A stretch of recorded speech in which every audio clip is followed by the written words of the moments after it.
दोस्तों जय हिंद। SSGD के प्रीवियस ईयर का ये 36वां संस्करण तक हम आ गए हैं। ठीक है, वीडियो पसंद आएगा तो दोस्तों के साथ शेयर ज़रूर करिएगा। और ये सिर्फ प्रीवियस ईयर से रिलेटेड नहीं है, प्रीवियस ईयर के साथ साथ जो प्रश्न उसमें पूछता है, जैसे करंट से हो या कोई अनुसूची से हो, है ना, कोई नृत्य शास्त्रीय नृत्य से हो, तो उस तरह के सेम पैटर्न के प्रश्न हैं, उसको भी हम फॉलो कर रहे हैं।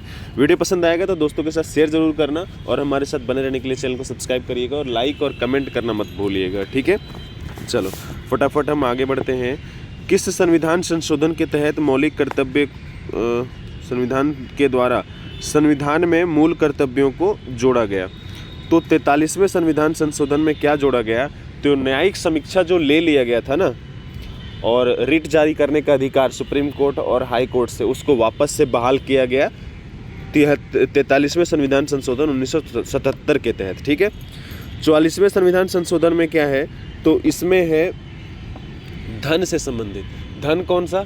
तो संपत्ति का अधिकार जो था उसको मौलिक अधिकार से खत्म करके विधिक अधिकार में डाल दिया गया। 31 अनुच्छेद से हटा करके 300 के क में डाल दिया गया। ठीक है, 41वें संविधान संशोधन में क्या है? तो 41वें संविधान संशोधन में लोक सेवा आयोग और राज्य लोक सेवा आयोग, संयुक्त लोक सेवा आयोग से संबंधित संशोधन है, जिनकी सेवानिवृत्ति की जो आयु है वो 60 से 62 वर्ष की गई थी। ठीक है, अभी इस प्रश्न का सही जवाब जो मौलिक कर्तव्य से जुड़ा हुआ है, मूल कर्तव्य से जुड़ा हुआ है, वो है 42वें संविधान संशोधन।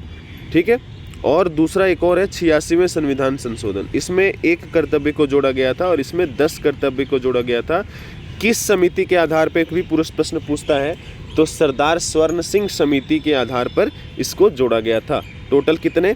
तो 10 मौलिक कर्तव्य। अभी कितने हो गए? तो +1 86वें संविधान संशोधन के तहत टोटल 11 हो गए। ठीक है, ये लिया कहाँ से गया है? तो USSR, पूर्व रसिया से। ठीक है, पूर्व सोवियत संघ से। जैनियों के दिगंबर संप्रदाय द्वारा पर्युषण पर्व का आयोजन कितने दिनों के लिए किया जाता है? तो देखो, ये तो पूछ रहा है दिगंबर के लिए, लेकिन यही प्रश्न अगर श्वेतांबर के लिए होता, है ना, श्वेतांबर, तो ये होता 8 दिन के लिए। ठीक है, इस प्रश्न का सही जवाब है 10। प्रथम तीर्थंकर कौन थे? है ना, प्रथम। ठीक है, प्रथम कौन थे? तो ऋषभ देव या ऋषभनाथ। ठीक, ऋषभ देव। और अंतिम कौन? तो अंतिम है जो, ठीक है, 24वें तीर्थकर, उनका नाम क्या था? तो महावीर, भगवान महावीर, है ना, याद रखना। और इनका सबसे पवित्र स्थान जो है हमारे यहाँ झारखंड में है। ठीक है, पारसनाथ, याद रखना। अटल पेंशन योजना के अंतर्गत ग्राहक की आयु कितने से कितने वर्ष के बीच होनी चाहिए? ठीक है, इससे पहले थोड़ा सा ये जान लेते हैं इसको लॉन्च कब किया गया था। ये प्रश्न बहुत पूछता है योजना से संबंधित। ठीक है, तो 9 मई 2015 में किया गया था। ठीक है, याद रखना। ये है क्या? तो ये असंगठित मजदूर, ठीक है, जो वंचित वर्ग है उनके लिए है, ये पेंशन योजना के तहत है। ठीक है, इसमें कुछ राशि जमा करना पड़ता है, अलग अलग आयु वर्ग के अलग अलग पैसा। ठीक है, अलग अलग पेंशन पाने के लिए।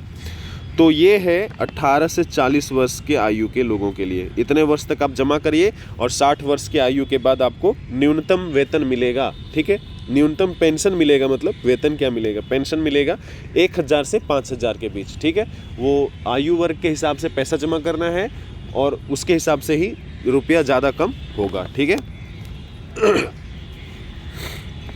एशियाई खेल 2018 के समापन समारोह के लिए भारत की ध्वजवाहक कौन थे? देखो, समापन समारोह के लिए पूछ रहा है, वो भी 2018 का।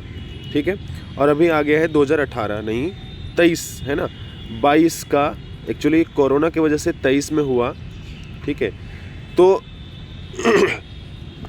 23 का हम देख लेंगे, इसका छोड़ते हैं। ठीक है, ये रानी रामपाल होंगे। वैसे सही, इसका सही जवाब जो ये हॉकी की प्लेयर है। ठीक है, इसका जो सही जवाब है रानी रामपाल हॉकी की प्लेयर है, लेकिन उससे भी मतलब नहीं है क्योंकि अभी एक संस्करण और हो गया 4 साल बाद। ठीक है, 2023 का। तो एशियन गेम्स के बारे में बात कर लें थोड़ा सा। तो हरमनप्रीत सिंह जो है और लवलीना बोरगोहेन, ये जो है वो एशियन गेम्स के ध्वजवाहक थे लेकिन उद्घाटन समारोह के। कौन? तो हरमनप्रीत सिंह और दूसरा कौन? तो लवलीना, ठीक है, लवलीना बोरगोहेन। और समापन समारोह के तो PR श्रीजेश, ठीक है, याद रखना। और PR श्रीजेश जो है अभी ओलंपिक, पैरा ओलंपिक नहीं, ओलंपिक के भी क्या है, तो समापन समारोह के ध्वजवाहक थे। और PR श्रीजेश के साथ कौन थी? तो मनु भाकर थी ओलंपिक में, ठीक है, याद रखिएगा अभी जो हुआ है, ठीक। ओलंपिक में जो समापन समारोह के कौन? तो अभी बताया PR श्रीजेश और मनु भाकर। और उद्घाटन समारोह के ध्वजवाहक कौन? तो PV सिंधु और शरद कमल, ठीक है, शरद कमल, याद रखना। नेक्स्ट प्रश्न, पत्तियों की कोशिकाओं में आप लवक प्लास्टिड कहाँ पाएंगे? ठीक है, तो उसमें होता क्या है? क्लोरोफिल, है ना, क्लोरोफिल होता है, ठीक। ये एक प्रश्न कई बार पूछता है।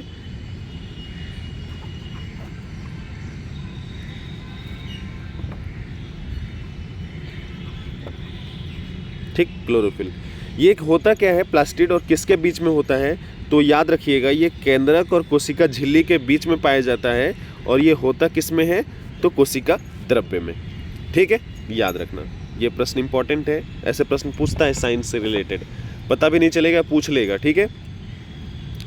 निम्न में से किस मंत्री के द्वारा कोयला प्रेषण को ट्रैक करने के लिए, प्रेषण का मतलब आदान प्रदान, एक जगह से दूसरी जगह जब हम भेजते हैं ना, जैसे धनबाद में जो कोयलरी है वहाँ से जब हम भेजते हैं किसी बिजली कंपनियों को कोयला, तो उसको प्रेषण करने के लिए मतलब ट्रैक करने के लिए, वहाँ से जो जा रहा है, प्रेषण मतलब भेजा गया है जो, उसको ट्रैक करने के लिए एक सेवा एप्लीकेशन, ठीक है।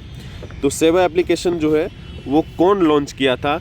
तो उस वक्त के जो कोयला मंत्री थे, ठीक है, तो वो कौन है? तो पीयूष गोयल, ठीक, याद रखना। पीयूष गोयल अभी वर्तमान में उद्योग एवं वाणिज्य मंत्रालय है इनके पास, ठीक है, याद रखना। आगे बढ़ते हैं।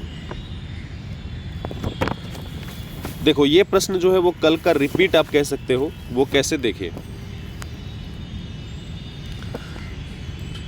राउत नाचा, पंथी और सुआ, अगर आप देख रहे हो वीडियो तो कल वाली वीडियो ज़रूर देखिएगा, उसमें ये ऑप्शन में था, ठीक है, राउत नाचा, पंथी और सुआ, ठीक है। इसके अलावा एक और था, वो था भदोरिया, ठीक है ना, याद रखिएगा, भगोरिया, माफ़ करना, भगोरिया, उसके बारे में पूछा था। तो ये जो प्रश्न है राउत नाचा, राउफ जो है वो जम्मू कश्मीर का है, राउत जो है वो कहाँ का है? तो छत्तीसगढ़ का। पंथी किसका है? तो छत्तीसगढ़ का। सुआ किसका है? तो छत्तीसगढ़ का। अगर और बात करें तो डंडोरी, ठीक है, डंडोरी और गेंदी, ठीक है, गेंदी, ठीक, ये सब कहाँ के लोक नृत्य हैं? तो छत्तीसगढ़ के। लोक नृत्य से संबंधित वीडियो आपको मिल जाएगा चैनल पे, ठीक है, उसका प्लेलिस्ट भी बना है प्रीवियस ईयर से रिलेटेड करके, आप ज़रूर उसको देखिएगा, क्योंकि प्रीवियस ईयर्स में ये सब पूछता है और पूछने के साथ हम इसका एनालिसिस करके जो प्रश्न कर रहे हैं वो ये है, ठीक है, याद रखिएगा। आगे बढ़ते हैं। पूना पैक्ट के परिणाम स्वरूप हरिजन सेवक संघ की स्थापना कब हुई? देखो पूना पैक्ट जो है ना वो 1932 में हुई, ठीक है, किसके बीच में? तो महात्मा गांधी और भीमराव अंबेडकर, बाबा साहब भीमराव अंबेडकर, ठीक है, याद रखना, 1932 में, ठीक है, पूना पैक्ट हुआ। इसके तहत हरिजन सेवक संघ का जो है स्थापना हुआ। एक्चुअली हरिजन सेवक संघ जो है 1932 में ही इसकी स्थापना हुई, लेकिन वास्तविक नाम जो है इसका वो कुछ और था पहले, ठीक है। जब 1932 में इसकी स्थापना हुई तो इसका नाम क्या था? तो इसका नाम था अखिल भारतीय अस्पृश्यता विरोधी लीग, ठीक है, अखिल भारतीय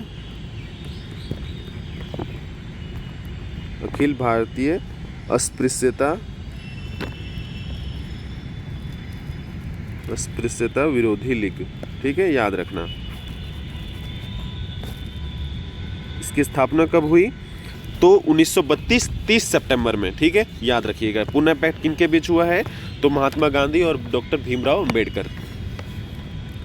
किसको पंचवर्षीय योजना, अच्छा किसको 5वीं पंचवर्षीय योजना के दौरान पेश किया गया था? पूछ रहा है किसको पेश किया गया था? तो स्वच्छ भारत नहीं, स्वच्छ भारत तो मोदी जी आने के बाद आया है ना। बेटी बचाओ ये भी इधर ही आया है। दीवा विद्यालय नहीं। न्यूनतम आवश्यकता कार्यक्रम, ठीक है, न्यूनतम आवश्यकता कार्यक्रम, रोटी कपड़ा और मकान, गरीबी हटाओ, ये सब जितना भी चीज़ सुने हो वो सब किसकी समय आया है, तो 5वीं पंचवर्षीय योजना के समय। और वो कार्यकाल कब है, तो 1974 से 78, ठीक है, इंदिरा गांधी और मोरारजी देसाई, ठीक है। ये 1 वर्ष इसलिए कम हो गया क्योंकि बीच में राजनीतिक अस्थिरता के कारण चेंज कर दिए मोरारजी देसाई फिर चेंज किए, चेंज करने के बाद इंदिरा गांधी जब सरकार में फिर आई तो फिर चेंज कर दी इसको, इसलिए 4 वर्ष का ही रह गया, ठीक है। याद रखिएगा, पंचवर्षीय योजना ये 4 वर्ष का, एकमात्र यही योजना है जो 4 वर्ष का है, ठीक है। इससे संबंधित भी योजना आयोग से संबंधित भी वीडियो आपको मिल जाएगा, ठीक है। आपको अब ज़रूर जा कर के देखिएगा 1 से लेके 12वीं तक कौन कौन से जो उद्देश्य हैं, क्या इसका थीम है, ठीक है। इसके साथ साथ कौन इसको मतलब किस मॉडल पे आधारित है, ठीक है। जैसे ये जो है वो इसको जो अंतिम रूप से तैयार कौन किया था, तो डीपी धर, ठीक है, डीपी धर, है ना, याद रखना। तो ये सब प्रश्न पूछता है। ज्वालामुखी से निकलकर पृथ्वी की सतह पर फैलने वाले मैग्मा को क्या कहा जाता है, तो ये बचपन से हम पढ़ रहे हैं, राख नहीं, ज्वालामुखी डास्मी प्रवाह नहीं, एक्चुअली इसको क्या कहा जाता है, लावा कहा जाता है ना, लावा कहा जाता है। इससे संबंधित कुछ प्रश्न हम ये देखेंगे, जैसे कौन से ज्वालामुखी कहाँ पर है, जैसे बैरन, एटन, है ना, इस तरह का, जैसे इक्वाडोर में है ना, याद रखिएगा, इंडोनेशिया में है, इस तरह के जो अंडमान निकोबार में है, इक्वाडोर में जो है कोटोपैक्सी, इस तरह का जो है नाम, उसको एक बार रखना पड़ेगा, देखना पड़ेगा, ठीक है। तो वीडियो के साथ बने रहिएगा, हम ज़रूर इसको अगले ही 1-2 दिन के अंदर लेकर के आएंगे, ज़रूर लेकर के आएंगे, ठीक है। चलो आगे बढ़ते हैं। इस प्रश्न का सही जवाब लावा। 2011 में निम्न में से किस केंद्र शासित प्रदेश में उच्चतम साक्षरता दर दर्ज की गई थी। देखो केंद्र शासित प्रदेश का पूछ रहा है, अगर राज्य का पूछता तो केरल पहले नंबर पे और सबसे आखिरी नंबर पे अपना बिहार, ठीक है, याद रखना। और केंद्र शासित प्रदेश का पूछ रहा है तो सबसे पहले नंबर पे लक्षद्वीप, ठीक है, लक्षद्वीप, ठीक है, और सबसे आखिरी नंबर पर दमन और दीव, ठीक है, दमन और दीव, याद रखना, ठीक है। तो इस प्रश्न का सबसे उच्चतम दर पूछ रहा है तो कौन होगा, लक्षद्वीप, है ना। अगर आखिरी पूछता तो दमन और दीव हो जाता, है ना। निम्न में से सबसे पुराना वेद कौन सा है, ये प्रश्न तीसरी बार मुझे लग रहा है रिपीट कर रहा है, ठीक है। तो ये अथर्ववेद नहीं, सामवेद नहीं, सामवेद को मानते हैं राग गायन से संबंधित, ठीक है। और संगीत का जो उद्भव है हम मानते हैं कि इसी समय हुआ। अथर्ववेद जो है वो सबसे नया है और जादू टोना इसी में है, ठीक है। ये पूछता है जादू टोना, ठीक, अंधविश्वास, ठीक है। आयुर्वेद जो है वो यज्ञ ये वगैरह में जो कर्म कांड होता है उसमें मंत्रों से संबंधित है, ठीक है। ऋग्वेद जो है वो 10 मंडल में विभाजित है, 10 पुस्तक किसको कहेंगे हम, ठीक है, 10 पुस्तक को मंडल कहते हैं यहाँ पर, तो 10 मंडल में विभाजित है। और 10वें मंडल में क्या है, तो सोमरस के बारे में है, याद रखना, वर्ण के बारे में है, और गायत्री मंत्र के बारे में पूछता है तो गायत्री मंत्र किस में है, तीसरे में है, ठीक है। और सबसे पुराना इस प्रश्न के हिसाब से ऋग्वेद, ठीक। 2015 में संगीत अकादमी मद्रास द्वारा दिए जाने वाले M.N. सुब्रमण्यम धर्मादा पुरस्कार से निम्न में से किसे सम्मानित किया गया है। देखो कृष्णा एला जो है वो भारत बायोटेक से संबंधित है, ये संस्थापक सदस्य हैं, ठीक है। महबूब सुभानी और अनुराधा पांडे, इनका जो है नृत्य से संबंधित कोई संबंध नहीं है।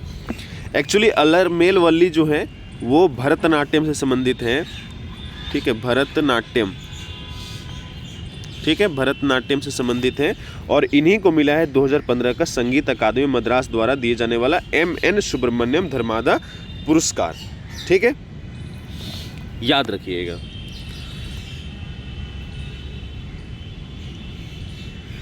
इनको 2-3 चीज़ है, याद रखिएगा। 1991 में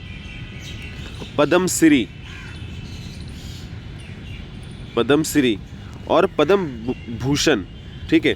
पद्म भूषण कब मिला है?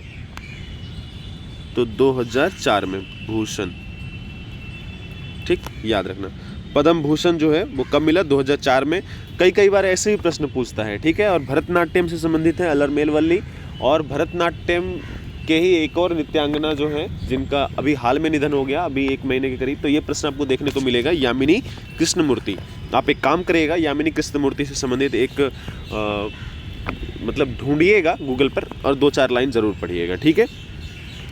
निम्न में से कौन बीसीसीआई के प्रथम अध्यक्ष थे? तो देखो प्रथम अध्यक्ष, देखो ये रॉजर बिन्नी जो है ना अभी वर्तमान में है, ठीक है। और R.E. ग्रांट गोवन ये जो है प्रथम अध्यक्ष थे बीसीसीआई के। इसकी स्थापना कब हुई थी? तो 1928 में। और इसका मुख्यालय कहाँ? मुंबई में वानखेड़े स्टेडियम है ना, वहीं कहीं पास में है, ठीक है, एकदम बगल में ही बोलते हैं, ठीक है। तो आप ज़रूर देख सकते हो इसको सर्च करके एक बार, ठीक। अभी वर्तमान में बीसीसीआई के अध्यक्ष कौन? रॉजर बिन्नी। और सचिव कौन? तो जय शाह। और ख़ास बात ये कि जय शाह जो है वो ICC के अध्यक्ष बनने जा रहे हैं अभी, और सबसे कम उम्र के अध्यक्ष बनने जा रहे हैं। तो ये अपने देश के लिए थोड़ा सा सम्मान की बात है। चलो आगे बढ़ते हैं, ठीक है। 2022 तक की जानकारी के अनुसार भारत में कुल कितने उच्च न्यायालय हैं? तो सबसे पहले आखिरी उच्च न्यायालय कौन सा है? आंध्र प्रदेश, ठीक है, याद रखना। आंध्र प्रदेश का जो उच्च न्यायालय है उसका सबसे आखिरी उच्च न्यायालय है, ठीक। और इसके जो अभी जो वर्तमान में या सबसे प्रथम मुख्य न्यायाधीश हैं उनका नाम है विक्रमनाथ। क्या नाम है? विक्रमनाथ, ठीक है, विक्रमनाथ। और ये है 25वां। भारत का 25 टोटल, भारत में कितने हो गए हैं? 25 उच्च न्यायालय, ठीक। अच्छा, इसका अधिनियम एक पारित हुआ था 1858 में। उसी के तहत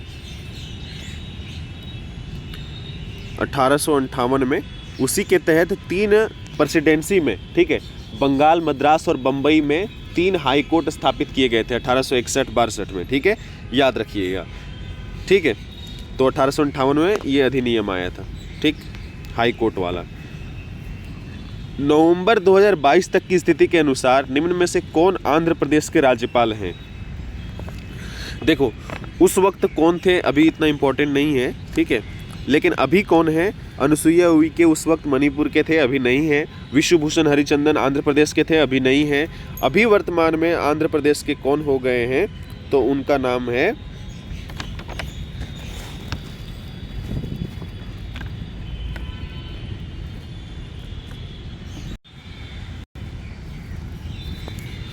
नाम है एस अब्दुल नज़ीर, ठीक है, एस अब्दुल नज़ीर, ठीक है।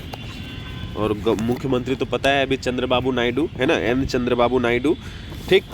यहाँ पे लोकसभा सीटों की संख्या कितनी? 25, ठीक है, 25। और विधानसभा 175। अभी एनडीए या टीडीएस की पार्टी की सरकार है, ठीक है। वाईएसआर पार्टी को भी मतलब सत्ता से बाहर कर दिया गया। भारत और संयुक्त अरब अमीरात ने, ठीक है, संयुक्त अरब अमीरात के जो सलमान हैं वो भी भारत आए हुए हैं, जिनका नाम है वो सुन लेना, ऐसे तो 2 लाइन का नाम है सिर्फ, ठीक है। तो क्या नाम है? शेख खालिद बिन मोहम्मद बिन जायद अल नाहयान, ठीक है। अभी भारत दौरे पे आए हैं, तो कुछ समझौता हुआ है, ठीक है, किस पे? तो परमाणु ऊर्जा से। अमीरात परमाणु ऊर्जा कंपनी और भारत परमाणु ऊर्जा निगम लिमिटेड के बीच बराक परमाणु ऊर्जा संयंत्र संचालन और रखरखाव पर एक समझौता हुआ है, ठीक है। किस पे? तो अमीरात परमाणु ऊर्जा कंपनी और भारतीय परमाणु ऊर्जा निगम लिमिटेड के साथ क्या चीज़ हुआ है? तो बराक परमाणु ऊर्जा संयंत्र जो है वो कहाँ पे है? तो वो है UAE में, ठीक है, याद रखिएगा। उसके संचालन और रखरखाव क्या करेगा? तो भारत करेगा, ठीक है। दूसरा, Abu Dhabi national oil company ADNOC, Abu Dhabi national oil company और इंडियन ऑयल कॉरपोरेशन लिमिटेड, ठीक है, IOCL के बीच दीर्घकालिक LNG, ठीक है, आपूर्ति के लिए एक समझौते पर भी हस्ताक्षर किए गए हैं, ठीक है। तो ये याद रखिएगा कौन कौन है। उसके बाद Abu Dhabi national oil company ADNOC और India strategic petroleum reserve limited के बीच भी एक समझौता ज्ञापन पर हस्ताक्षर किए गए हैं, ठीक है, याद रखिएगा। ये सब प्रश्न कैसे भी पूछा जा सकता है। भारत और UAE के बीच बहुआयामी संबंध जिसमें स्थिरता साझेदारी एक प्रमुख स्तंभ है। यह विशेष संबंध यूएई नेताओं द्वारा नई दिल्ली के राजघाट पर वृक्षारोपण की एक अनूठी परंपरा के माध्यम से उजागर होता है। ठीक है, ये ब्रिटिश जो वहाँ के प्रिंस क्राउन है, एक पौधा लगाए हैं कहाँ पे, राजघाट में, और ये उनकी तीसरी पीढ़ी है। ठीक है, तीसरी पीढ़ी एक बहुत बड़ी बात है, दुनिया के किसी देश में ऐसा नहीं हुआ, मतलब दुनिया के किसी देश में भी ऐसा नहीं हुआ। ठीक है, जब हम कहीं जाते हैं, कहीं बड़े जगह पे कोई बड़ा व्यक्ति आता है, प्रसिद्ध व्यक्ति आता है, तो वहाँ पे पौधारोपण भी होता है।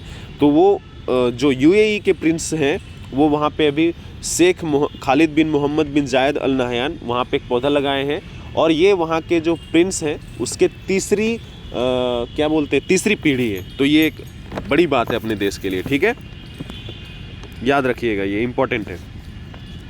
विदेश मंत्री डॉक्टर जयशंकर ने गाजा पट्टी में यथाशीघ्र युद्ध, एक्चुअली विदेश मंत्री जो अभी सऊदी अरब में है, ठीक है, वहाँ पे खाड़ी देशों का समूह का संगठन चल रहा है, ठीक है, सम्मेलन चल रहा है, जिसमें विदेश मंत्री अपने गए हैं जयशंकर प्रसाद। ठीक, इसकी अध्यक्षता कौन कर रहा है, तो कतर के प्रधानमंत्री। ठीक है, पढ़ते हैं अब।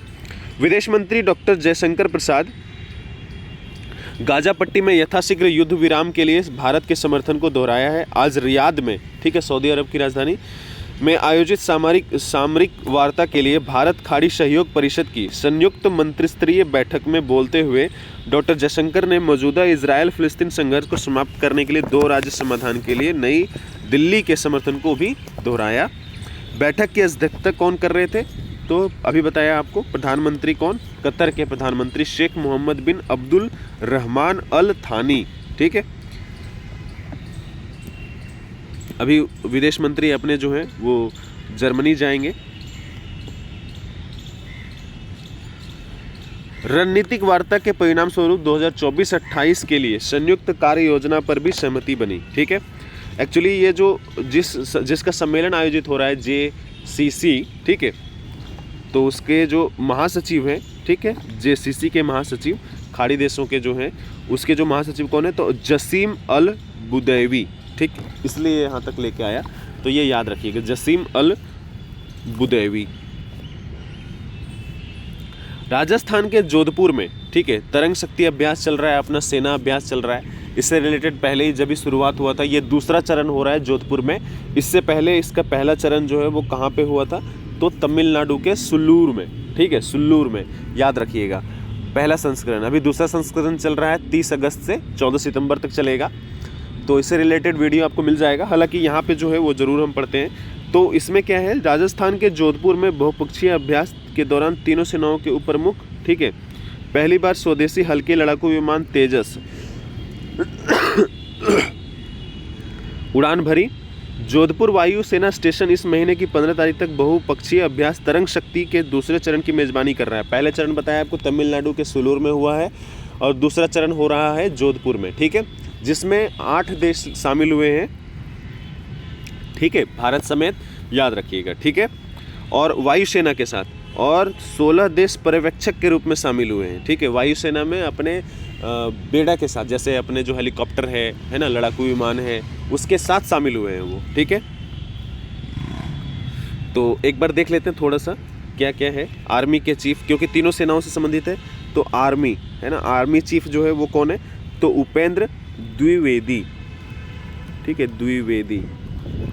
ठीक, अगर नेवी की बात करें, नेवी चीफ तो कौन है, तो एडमिरल दिनेश कुमार त्रिपाठी। ठीक है, दिनेश कुमार त्रिपाठी। अगर एयरफोर्स की बात करें, एयरफोर्स, ठीक है, एयरफोर्स तो VR, ठीक है, VR चौधरी। ठीक, ये पहली बार ऐसा हुआ है कि तीनों सेनाओं के उप प्रमुख, ठीक है, अभी देखेंगे आगे, उप प्रमुख जो है वो 45 मिनट तक तेजस को उड़ाए। वायुसेना के प्रमुख, उप प्रमुख air marshal AP Singh, vice admiral navy के उप प्रमुख, ठीक है, कृष्णा स्वामीनाथन, और थल सेना के उप प्रमुख lieutenant general NS Gaza Subramani. ये तीनों जो है 45 मिनट तक तेजस को उड़ाए हैं। ठीक है, तेजस जो है स्वदेशी है। भारत सहित 8 देशों की वायुसेनाएं अपने अपने साजो सामान के साथ भाग ले रही हैं। ठीक है, 16 अन्य देश पर्यवेक्षक के रूप में भाग लिए हैं। ठीक है, याद रखिएगा कौन कौन सा देश है। अगर बात करें तो थोड़ा सा नाम देख लेते हैं कौन कौन से देश हैं। USA, ऑस्ट्रेलिया, माफ़ करना, USA, ऑस्ट्रेलिया, श्रीलंका, है ना, श्रीलंका, जापान, सिंगापुर, ठीक, सिंगापुर, उसके बाद भारत तो है ही, और एक और देश है UAE, जिसके अभी सलमान अपने देश में आए हैं। ठीक है, नाम बड़ा कठिन है इसलिए मैं भी याद नहीं रख सकता, बस थोड़ा सिर पैर पकड़ लो तो काम चल जाएगा उसका। ठीक है, वित्त मंत्री निर्मला सीतारमण ने कहा है, एक्चुअली 54वीं बैठक चल रहा है GST का, ठीक है, उसके लिए 2 प्रमुख समिति बनाए हैं, देखो, ठीक है, पर मंत्री समूह बनाए हैं। क्या बनाए हैं, किसके लिए बनाए हैं? वित्त मंत्री निर्मला सीतारमण ने कहा है कि GST परिषद के 2 प्रमुख मंत्री समूह GOM बनाने का फैसला किया। ठीक है, 2 प्रमुख मंत्री समूह बनाया गया, पर मंत्री समूह बनाया गया किसके किसके लिए, तो देखो, चिकित्सा और जीवन बीमा पर के लिए। चिकित्सा से एक चीज़ और याद रखिएगा, अभी जो कैंसर दवा है उस पर पहले 12% टैक्स लेता था, अब जो है 5% कर दिया गया है। ठीक है, ये पूछा जा सकता है क्योंकि आजकल मल्टीपल शिफ्ट में इतने प्रश्न पूछे जा रहे हैं तो पता नहीं चलता कहाँ से पूछ लेगा। ठीक है, तो चिकित्सा एवं जीवन बीमा पर दरों पर युक्त संगत बनाने के लिए जो एक समिति गठित हुई, जो मंत्री समूह, एक जो इस पर रिपोर्ट पेश करेगी अक्टूबर में। ठीक है, दूसरा क्या है, तो दूसरा है क्षतिपूर्ति से उपकर के लिए। ठीक है, जो उपकर लगाया जा रहा है उसके क्षतिपूर्ति को पूरा करने के लिए एक समिति बनाई गई है, जिस मंत्री समूह बनाया गया है, जिसका रिपोर्ट भी अक्टूबर में पेश किया जाएगा। ठीक है,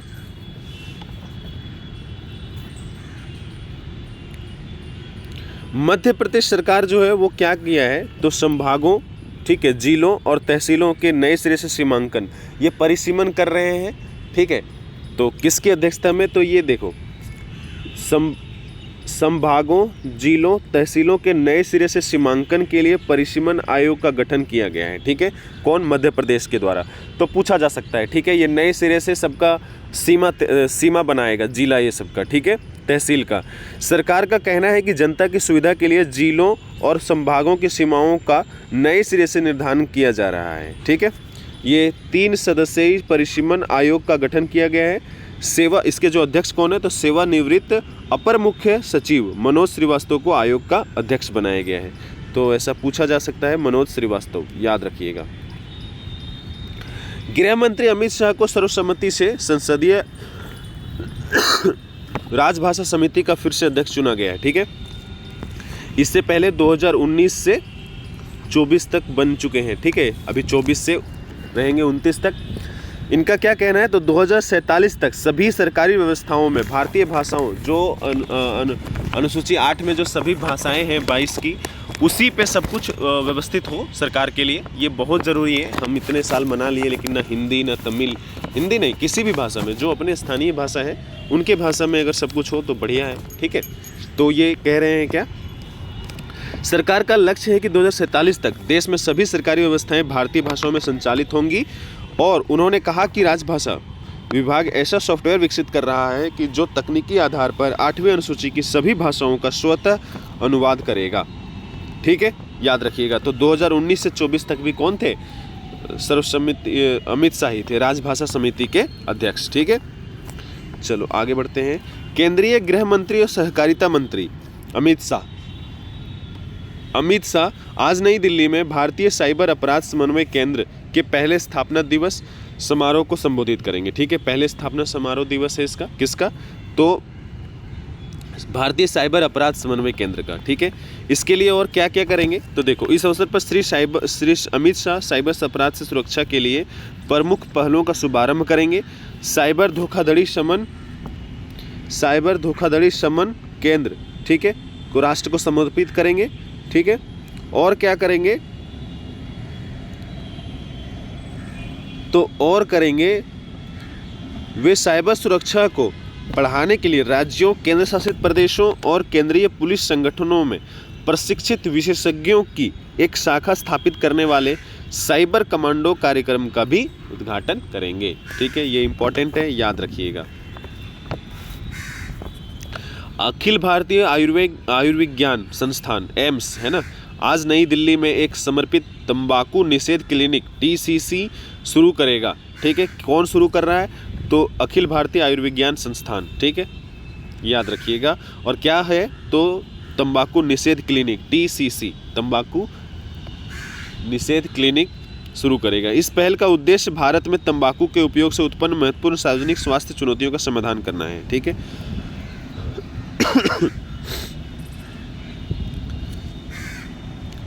अच्छा होता कि बंद ही कर दे अपने देश में, लेकिन इनको तो टैक्स चाहिए। दिल्ली सरकार ने राष्ट्रीय राजधानी में प्रदूषण को नियंत्रित करने के लिए पटाखों के उत्पादन, भंडारण, बिक्री और उपयोग पर पूर्ण प्रतिबंध लगा दिया है। दिल्ली सरकार कर दिया है ऐसा, तो ऐसा पूछा जा सकता है कौन सा राज्य सरकार। ठीक है, ये क्यों किया है, तो सर्दी में चूँकि पुहाली जलाने से, कुहासा की वजह से बहुत प्रदूषण हो जाता है दिल्ली में, और अभी मैं दिल्ली में ही हूँ। ठीक है, तो चलो ठीक है, देखते हैं क्या होता है। तो याद रखिएगा क्या चीज़ किया है, तो दिल्ली में पटाखों की ऑनलाइन बिक्री, उत्पादन, डिलीवरी सब पर रोक है, मतलब कुछ भी नहीं कर सकते आप। ठीक है, देखो क्या है, उत्पादन, भंडारण, बिक्री, उपयोग पर पूर्ण प्रतिबंध है। ऑनलाइन बिक्री भी नहीं हो सकता और डिलीवरी पर भी रोक है, मतलब यहाँ से कोई ऑनलाइन ऑर्डर भी नहीं कर पाएगा। ठीक है, ये क्या है, तो पर्यावरण मंत्री गोपाल राय जो है इसका फैसला लिए हैं। ठीक है, दिल्ली के पर्यावरण मंत्री। संयुक्त राज्य अमेरिका 2022 के चिप्स अधिनियम, ये सेमीकंडक्टर से संबंधित है, और सेमीकंडक्टर से संबंधित हर चीज़ याद रखिएगा। ठीक है, अभी सेमीकॉन एक आयोजन हुआ था उत्तर प्रदेश में, जिसकी अध्यक्षता कौन की है, तो प्रधानमंत्री नरेंद्र मोदी, याद रखिएगा। इससे पहले प्रधानमंत्री नरेंद्र मोदी सिंगापुर भी गए थे, सेमीकंडक्टर से संबंधित उनके साथ पिछले 20 वर्ष का अनुभव है सिंगापुर के, तो उसके साथ भी एक मतलब समझौता हुआ है। अभी यहाँ पे आ जाते हैं, संयुक्त राज्य अमेरिका 2022 के चिप्स अधिनियम द्वारा बनाए गए अंतर्राष्ट्रीय प्रौद्योगिकी सुरक्षा और नवाचार कोष। ठीक है, चिप्स अधिनियम अमेरिका का है। ठीक है, इसके तहत अंतर्राष्ट्रीय प्रौद्योगिकी सुरक्षा और नवाचार कोष के तहत वैश्विक सेमीकंडक्टर पारिस्थितिकी तंत्र, अंतर्राष्ट्रीय लेवल पे जो पारिस्थितिकी तंत्र है सेमीकंडक्टर का, उसको विकसित करने के लिए, विविधता लाने के लिए, अवसरों का पता लगाने के लिए भारत के सेमीकंडक्टर मिशन के साथ, भारत जो है मिशन मोड में चल रहा है सेमीकंडक्टर के लिए। ठीक है, जिस समय ये स्थापित हो जाएगा, भारत में टोटल 7 करोड़ चिप प्रतिदिन निर्माण होगा। ठीक है, कितने लोगों को रोजगार मिलेगा, कितना बड़ा काम होगा, इसका अंदाजा आप लगा सकते हो, क्योंकि जितने भी इलेक्ट्रॉनिक सामान है सब में चिप लगता है। ठीक है, तो और अभी एक भी चिप अपने देश में निर्माण नहीं होता था। ठीक है, अब तक। अमेरिकी विदेश विभाग ने एक बयान में कहा कि यह साझेदारी एक अधिक लचीली, सुरक्षित और टिकाऊ वैश्विक सेमीकंडक्टर मूल्य का श्रृंखला के बनाने में मदद करेगी। ठीक है, याद रखिएगा। और टाइम्स पत्रिका इसी के लिए अश्विनी वैष्णव को सेपर्स श्रेणी में मतलब सबसे विख्यात नाम में रखा हुआ है। ठीक है, आप ज़रूर देखिएगा, इसके बारे में पढ़िएगा थोड़ा सा। ठीक है, शब्द नहीं मेरे पास, लेकिन मिला है ऐसा कुछ। ठीक है, सेमीकंडक्टर के मामले में। और उस टाइम्स पत्रिका कहा है कि पूरी दुनिया में हम पाँचवीं पूरी दुनिया में हम सेमीकंडक्टर के उद्योग में हो सकते हैं। ठीक है, निर्माण क्षेत्र में। नेपाल अंतर्राष्ट्रीय सौर गठबंधन। ठीक है, नेपाल जो अंतर्राष्ट्रीय सौर गठबंधन में शामिल हो गया है, और सौर गठबंधन जो है उसका जो मुख्यालय है या पहली बार स्थापित हुआ था वो कहाँ पे हुआ था, तो अपने यहाँ गुरुग्राम में। ठीक है, गुरुग्राम यहाँ से नज़दीक है जहाँ हूँ मैं अभी। ठीक है, तो गुरुग्राम में ही हुआ था। और इसकी स्थापना कब हुआ था, तो याद रखिएगा 2015 में। कौन किया था, तो प्रधानमंत्री मोदी जी और फ्रांस के राष्ट्रपति इमैनुअल मैक्रोन। ठीक है, दोनों मिलकर स्थापित किए थे वहाँ पे गुरुग्राम में, हरियाणा में। ठीक है, इसका मुख्यालय है।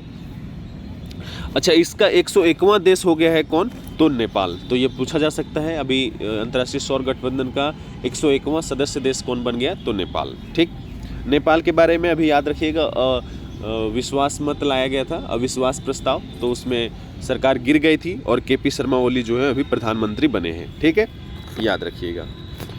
आगे बढ़ते हैं। हॉकी में गत चैंपियन भारत पिछले एशिया हॉकी कप के 4 बार चैंपियन बन चुका है। पिछली बार चैंपियनशिप भारत के पास ही है। अभी एक मैच हुआ था चाइना के साथ जिसमें 3-0 से हार गया चाइना। ठीक है, अभी होना है किसके साथ, अच्छा जापान के साथ भी हुआ तो 5-1 से जापान हार गया है। अभी तीसरा मैच किसके साथ होना है, तो पिछली बार जो उप विजेता रहा था ना, ठीक है कहाँ गया,